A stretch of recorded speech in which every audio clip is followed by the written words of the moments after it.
Welcome back to my channel Roy ফ্যামিলিতে অনেক স্বাগত, অনেক ভালোবাসা জানিয়ে আজকে একটি নতুন ব্লগ শুরু করলাম। ব্লগটি শেষ পর্যন্ত দেখতে থাকুন এবং সঙ্গে থাকুন। গুড আফটারনুন, এখন আর মর্নিং আর নেই, তো এখন থেকেই ব্লগটা শুরু করলাম। আজকের দিনটা হচ্ছে জামাই ষষ্ঠী, আর যেটা স্পেশাল দিন। তো শাশুড়ি ছাড়া জামাই ষষ্ঠী একদমই মানায় না, কিন্তু কিছু করার নেই। আমাদের তো দিদির কাছেই আসতে হয়, দিদি নেমন্তন্ন করে। তো অন্যবার বাবা থাকে, এইবারে বাবা একটু সমস্যার জন্য ছিল না, দিদির বাড়িতে আসতে পারেনি। তো দিদির নতুন বাড়িতে দেখো এই বছরের জামাই ষষ্ঠী আয়োজন করা হলো। তো শাশুড়ির রিচুয়ালসগুলো তো দিদি পালন করতে পারে না, তো এই সাজিয়ে গুছিয়ে দিয়ে আমার বরকে খেতে দিয়েছে।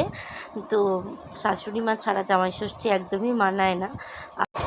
দিদি কখনোই মায়ের অভাবটা বুঝতে দেয়নি।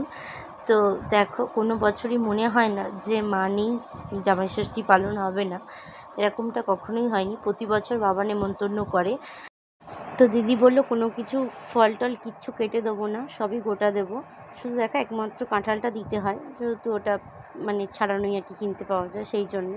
আর ওদিকে মিষ্টি, আর এদিকে ড্রাই ফ্রুটস দিয়েছে, যেহেতু আমার বর ড্রাই ফ্রুটস খেতে ভালোবাসে।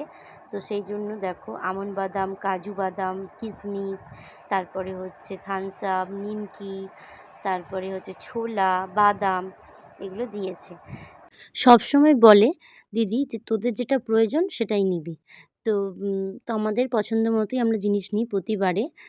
আর এই যে দুপুরবেলা দেখো মেনুতে চলে এলাম, যে কী কী দিদি রান্না করেছে: ভাত, ভেটকি মাছের পাতুরি, বাটা মাছ ভাজা, ডাল, আর হচ্ছে শাকের চচ্চড়ি, আর হচ্ছে স্যালাড, মটন কষা, চাটনি, পাঁপড়, আর হচ্ছে দই, মিষ্টি, আর হচ্ছে আম।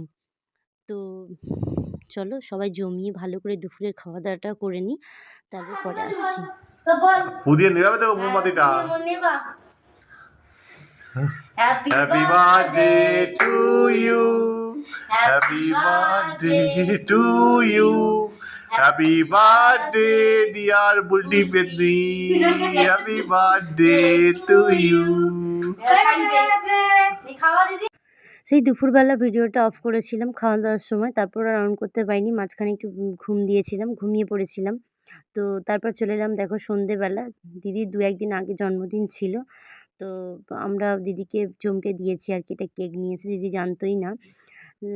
ভাবলাম যে জামাই ষষ্ঠীতে যখন যাচ্ছি তো দিদির জন্য তাহলে একটা কেক কিনে নিয়ে আসবো, দিদি তাহলে কেক কাটবে। তো দিদি অবাক হয়ে গেছে, খুব ভালো লেগেছে। তো চলো আমরা কেকটা কেটে নিই। আর আমার ছেলেকে তো দেখতেই পাচ্ছ কী কাণ্ড করছে। তো আজকের ভিডিওটা আমি এখানেই শেষ করছি।